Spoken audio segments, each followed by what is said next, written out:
Robots have become an integral part of various industries over the past few decades.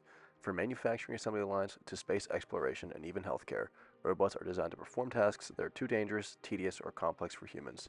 They can automate repetitive tasks, enhance precision, and enable efficiency in ways humans simply cannot match. Today, we will see how this all translates into a more hands-on experience with the Dobot robotic arm. In industry, robots like the Dobot are used for tasks like assembly, sorting, packaging, and even 3D printing. They're designed to interact with their environment through sensors, cameras, and various end effectors. These tasks are highly controlled and require advanced logic and programming, which brings us to the heart of today's project. But first, let's introduce the team.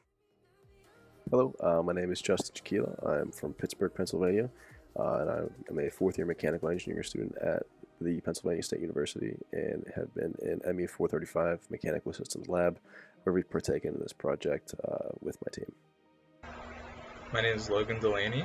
I'm a mechanical engineering major at Penn State University, and I'm from Allentown, Pennsylvania.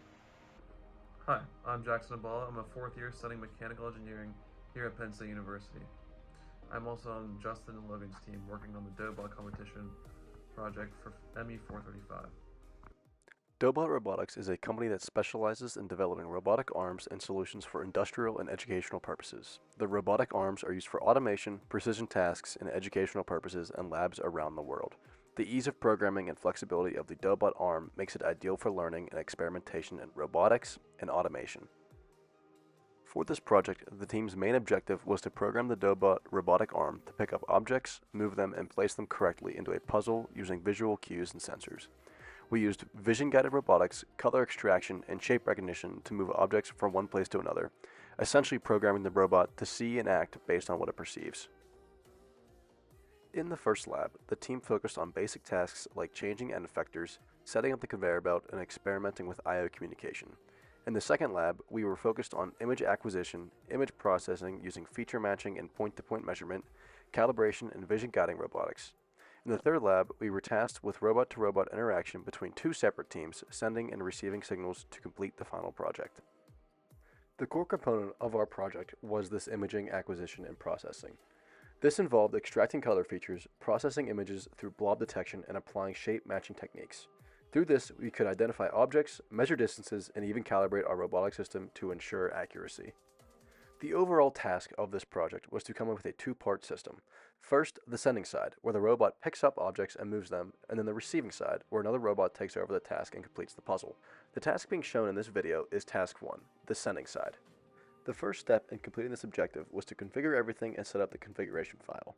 In the configuration file, we defined all necessary parameters such as exposure levels for the camera, coordinates for the object positioning, and paths for the robot's movements.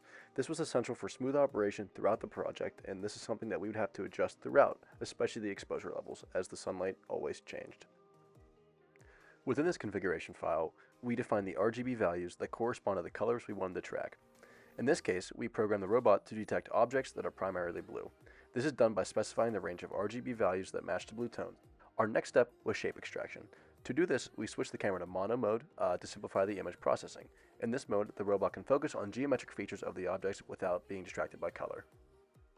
We then saved and stored these geometric files. These files were then programmed into our Dobot so the Dobot can pick up these shapes at a specified time. Then, by calculating the global position of the identified shape, we could then determine their position in space. We then programmed the Dobot to pick up each letter in order and drop off at a central location between both the Dobots. Next up was the second part, the receiving side. The approach to the configuration file and shape extraction for the second part was very similar to the first. Since the sending side had already been configured with the shape models for letters, we used the same shape extraction files for the receiving side. This consistency between the sending and receiving sides helped ensure that the robot would correctly identify the same shapes in both stages of the task. For the shape extraction of the puzzle slots, we created new files specifically for the puzzle slots. These files contain precise definitions of each slot's shape, location, and orientation. This helped the robot determine where each letter piece should be placed. The next item the team worked on was configuring color extraction for the puzzle. This extraction was set up to ensure the robot could differentiate between open and filled slots. We used the camera to distinguish the color of the puzzle background and the filled slots. The open slots, being different in color, were easier for the robot to identify. By configuring the color extraction system to focus on the open slots, we made sure the robot would only move the pieces to these available spots. The next step of the return side was to calculate the angle offset, which would tell the robot how much to rotate the piece for proper placement. This was done by taking the difference between the shape of the letter and its corresponding slot. Once we had this information, we were able to program the robot to rotate the letter piece to match the angle of the puzzle slot. One more thing the team worked on was to adjust the centroids of the puzzle pieces to then be able to have a better placement within the actual puzzle. And finally, we were able to place each piece within the puzzle.